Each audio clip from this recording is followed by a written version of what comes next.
You want to make sure that you understand what we need to do for our next segment for Digital Audio Advanced. Right here I'm looking at Matt's segment, and what you're going to see here is his voiceover for the intro.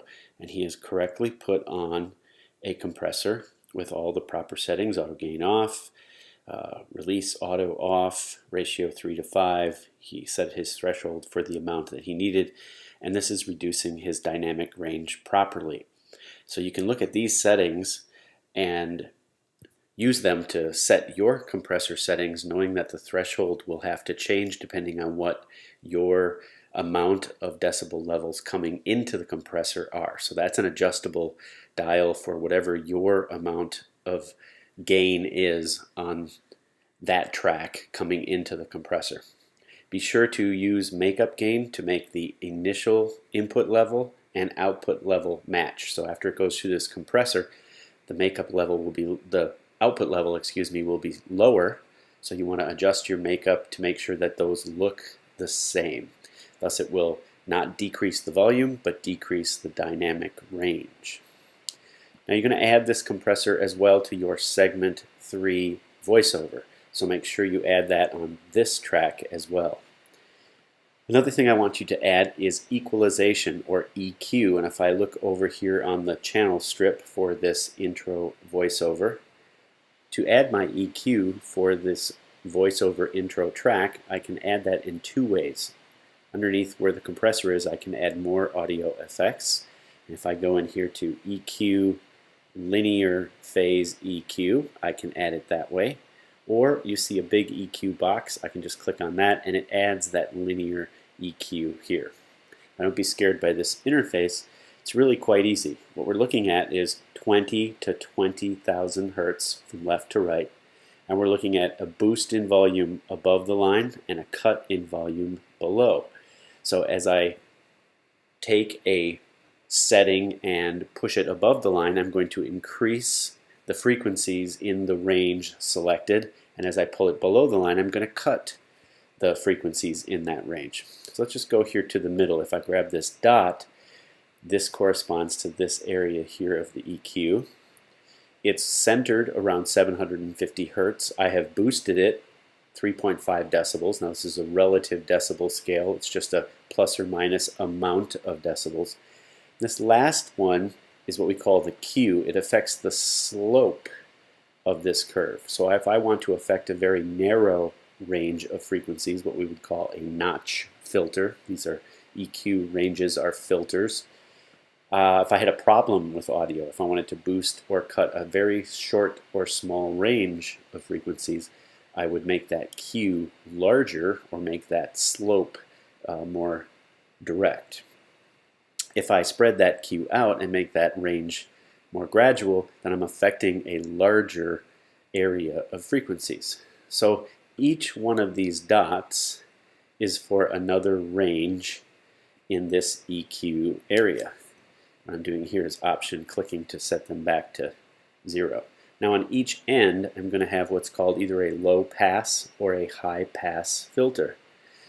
If it's on the low end, let me just adjust my filter here.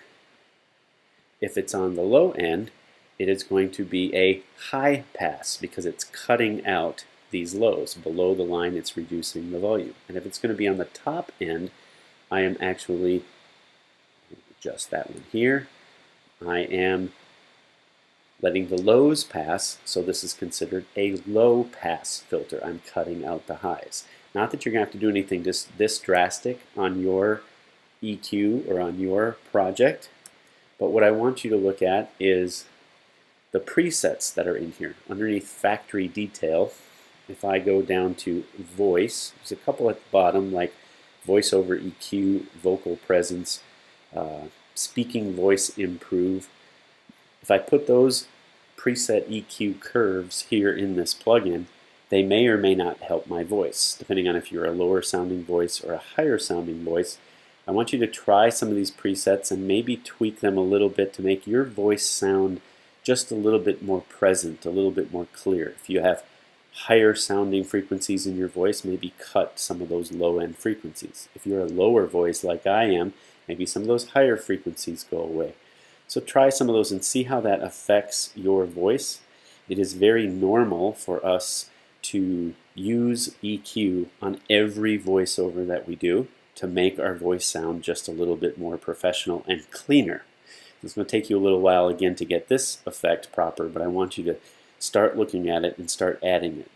So along with compressor on your voiceover for intro and outro and segment, you will be adding EQ on your voiceover intro, voiceover outro, and segment voiceover. So those are the things added for this week. You will also notice on Blackboard that our next project is called Music from Sound. We're going to be recording sounds and making a musical composition that uses only sound. And it's really to get you to be better at editing in Logic. But I want you to go out and I want you to record lots and lots of sounds using a portable recorder, your phone, a DSLR, something that records with high quality audio, 48K sample rate, 24-bit wave files if you can, or at least the highest settings that you can on the device that you're using. And I want you to bring those in for class this coming week so I can verify that you have those sounds. It's a 2-week project, but all sounds are due at class time next week, this coming week. 5 points of the 20 points for this project are just for bringing in those sounds. Now if I go back to Logic here, I have a project from last semester.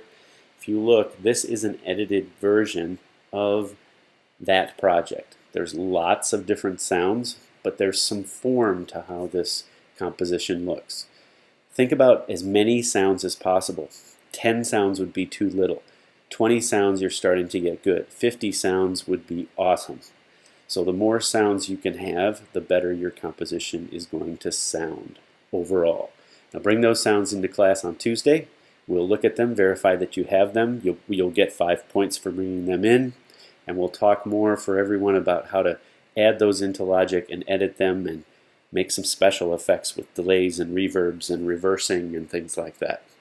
There will be no sampling of these sounds within Logic. We're going to deal with them as all little individual clips like you see in this project. Email me if you have any questions. Hopefully this is enough information. The most important thing is compressor and EQ on all your voiceovers for segment 3 and to have all your sounds recorded for class on Tuesday.